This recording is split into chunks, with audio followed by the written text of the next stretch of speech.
दोस्तों CGPSC state engineering services exam के लिए आज हम आपके लिए इरिगेशन इंजीनियरिंग के ऊपर एमसीक्यूज़ वीडियो लेकर आए हैं।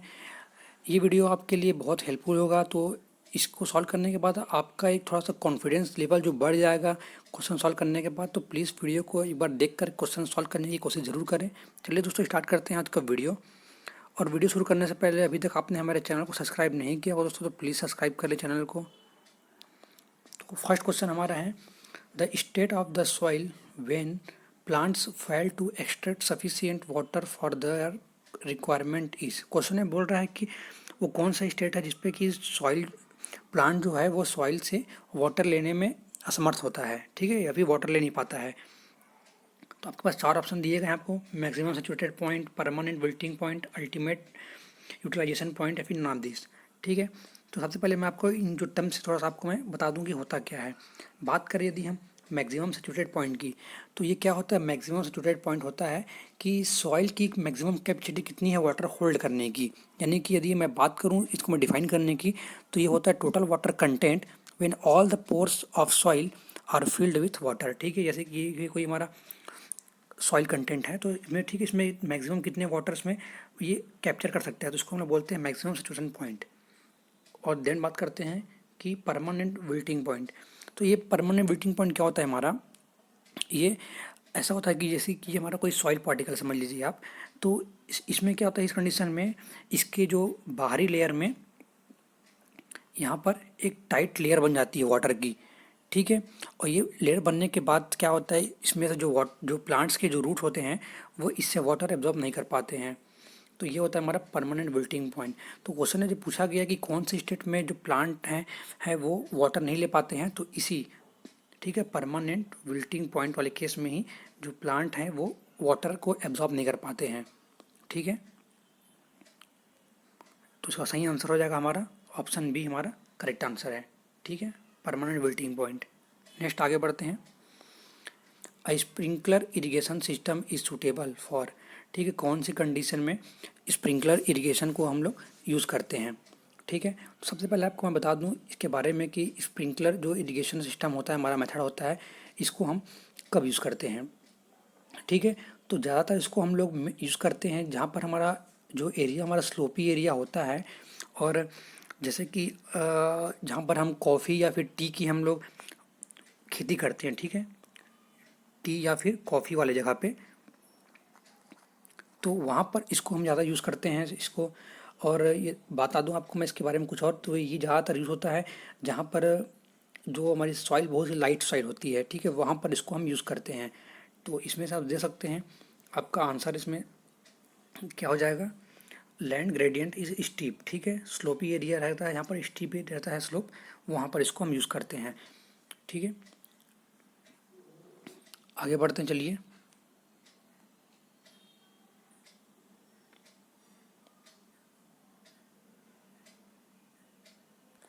और एक चीज़ मैं बता दूं आपको, मैं ध्यान रखना करके, इसमें पूछा जाता है कि कौन सी क्रॉप के लिए स्प्रिंकलर इरिगेशन मतलब हम यूज़ नहीं कर सकते हैं, ठीक है। तो राइस क्रॉप के लिए हम इसको यूज़ नहीं कर सकते हैं, ठीक है, राइस क्रॉप के लिए हम स्प्रिंकलर इरिगेशन यूज़ नहीं कर सकते हैं। आगे बढ़ते हैं। The intensity of irrigation means, ठीक है। तो यहाँ पर चार डेफिनेशन लिखी हुई है, तो उसमें बताना है आपको कि इंटेंसिटी ऑफ इरिगेशन किसको डिनोट करता है, ठीक है।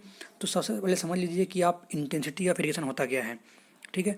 इंटेंसिटी ऑफ इरिगेशन ये होता है, ये इस चीज़ को दिखाता है कि हमने कि 1 क्यूबिक मीटर, यानी कि, ठीक है, 1 क्यूमेक सप्लाई कर रहे हैं हम, तो कितने एरिया को हम इरीगेट कर सकते हैं, ठीक है, यानी कि area irrigated by 1 cumec supply of water, ठीक है। तो उसको बोलते हैं हम लोग इंटेंसिटी ऑफ इरिगेशन, ठीक है। तो यहाँ पर देखिए, आप ऑप्शन पढ़ लीजिए। आपका जो ऑप्शन ए है वो इसी चीज़ को दिखा रहा है कि percentage of cultivable commanded area to be irrigated annually, ठीक है। आपको पता होगा कि कल्टीवेबल कमांडेड एरिया होता है कि जिसपे हम जितने एरिया पे हम खेती करते हैं या फिर जिसको हम इरिगेट करते हैं, ठीक है, वही होता है। सिंपल क्वेश्चन था ये वाला। आगे बढ़ते हैं। Method of applying water directly to the root zone of the plant is called, ठीक है। तो ये कौन सा मेथड है जिसमें हम जो वाटर को डायरेक्ट हम रूट में उसके अप्लाई करते हैं। ठीक है, तो check flooding, drip flooding, furrow method या फिर स्प्रिंकलिंग मेथड। तो बता दूं आपको मैं कि डायरेक्ट रूट जोन में हम प्रोवाइड कराते हैं तो ये इसको बोलते हैं, नाम से स्पष्ट है, ड्रिप मेथड।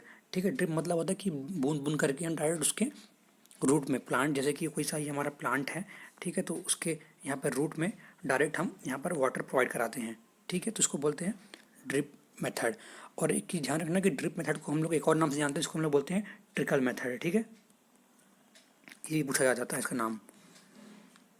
आगे बढ़ते हैं क्वेश्चन में, which technique of water distribution in farm is also called as trickle irrigation. ठीक है, मैंने अभी आपको बताया कि ट्रिकल इरीगेशन किसको बोलते हैं हम, तो ये होता है हमारा ड्रिप इरीगेशन। ठीक है, इसी को हम लोग बोलते हैं ट्रिकल इरीगेशन।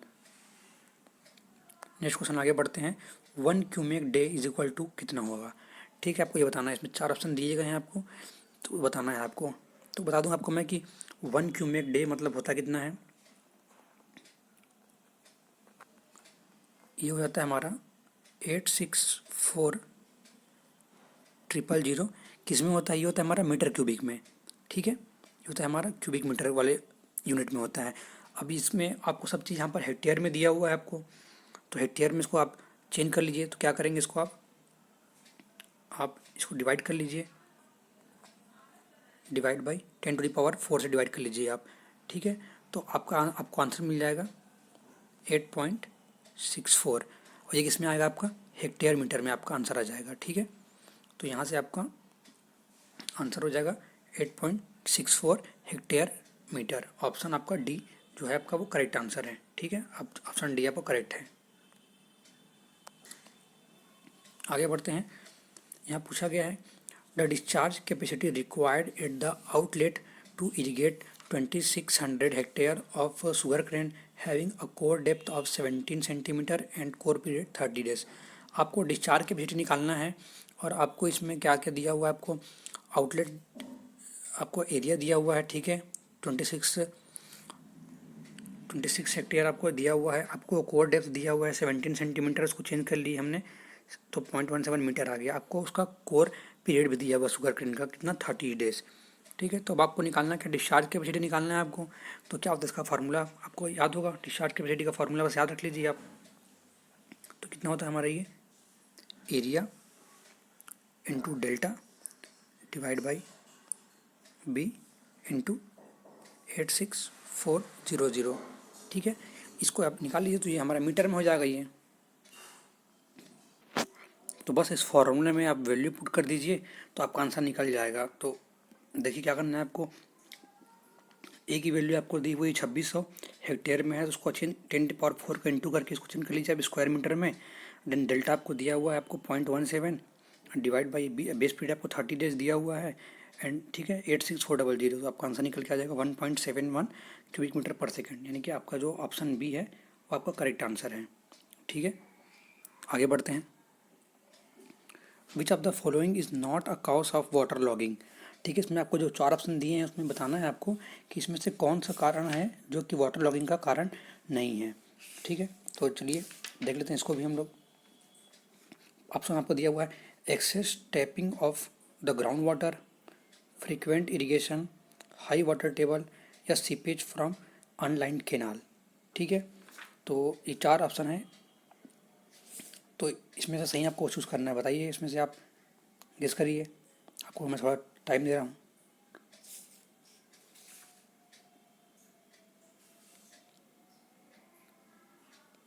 ठीक है, तो बता देता हूँ आपको इसका आंसर में, इसका सही आंसर है कि excess tapping of the ground water.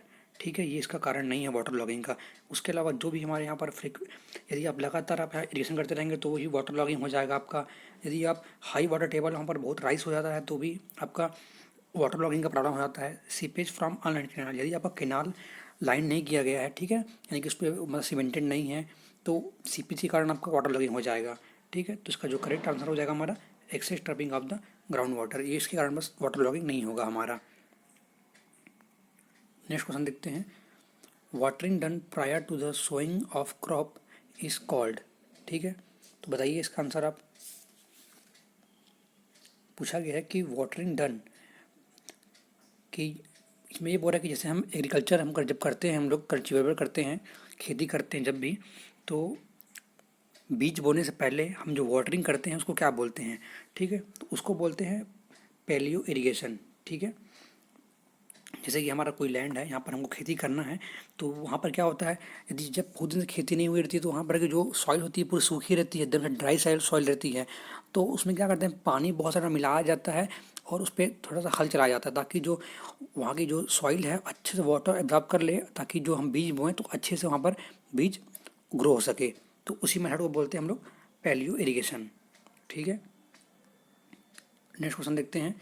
With respect to the irrigation efficiencies, the ratio of quantity of water stored into the root zone of crop to the quantity of water actually delivered into the field is called, ठीक है। तो ये water irrigation वाले efficiency से question है, तो उसमें बताना है आपको कि जो दिया हुआ है आपको इफ़िशियंसी कौन सी है, इसमें से कौन सा रेशियो इसका डिनोट कर रहा है।